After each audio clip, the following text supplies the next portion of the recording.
Isa ang laban ng pamahalaan kontra illegal pogo sa top accomplishments ng Department of Justice sa taong 2023 ayon kay DOJ spokesperson Assistant Secretary Miko Clavano. Ani Clavano, noong nakaraang taon, marami lang naisagawang raid dahil dito. Pero sa kabila nito ay nadiskubre ng ahensya kung gaano kalawak ang problema ng bansa dahil sa illegal pogo. Alam niyo po, itong pogo crimes, no, napakalawak, and what we realized throughout 2023 was that talagang may international aspect ho ito, no. Yung pogo may kasamang human trafficking, may kasamang drugs, may kasamang sex trafficking, may kasamang corruption. Ayon kay Clavano, ngayon 2024 naman ay target ng DOJ na mas mapagtibay ang kooperasyon at kolaborasyon nito sa iba't ibang bansa na may elemento ng krimen.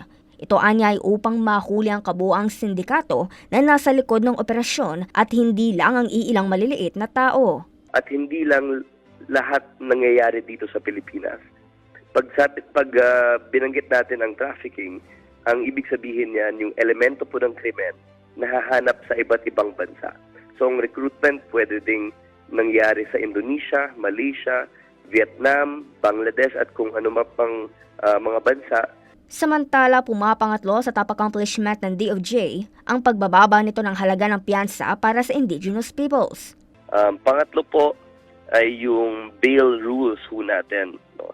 Yung mga indigenous peoples po sa ating mga iba't ibang mga remote areas ay makakapag-afford na po no, ng piyansa sa kanilang mga kaso kung sakali lang makasuhan sila. So ang ginawa po ng Department of Justice, binaba po yung bail amount into half or 10,000 pesos, whichever is lower. Ani Clavano, karapatan ng lahat na kapag nakasuhan at wala pang desisyon na inilalabas, ito ay ituturing na inosente. Isa sa dahilan kung bakit punong-punoan niya ang mga kulungan ay dahil sa hindi kayang bayaran ng akusado ang piyansa. Habang nangunguna naman sa top accomplishment ang ahensya, ang pagtataas ng level ng ebidensya na kinakailangan para makapag-file ng criminal case. Ito ay sa pamamagitan ng DC-20 o Department Circular 20 ng ahensya. Ang ginawa rin nitong DC-20, yung role din po ng prosecutor na dati nakaupo lang po sa kanilang kwarto kung saan sila mag-analyze or mag-evaluate ng mga complaints no, na galing sa law enforcement agencies.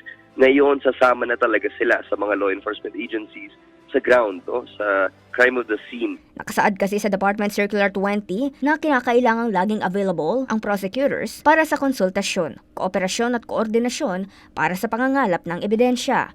Matatandaang nilagdaan ni Justice Secretary Boying Remulla ang DC noong March 2023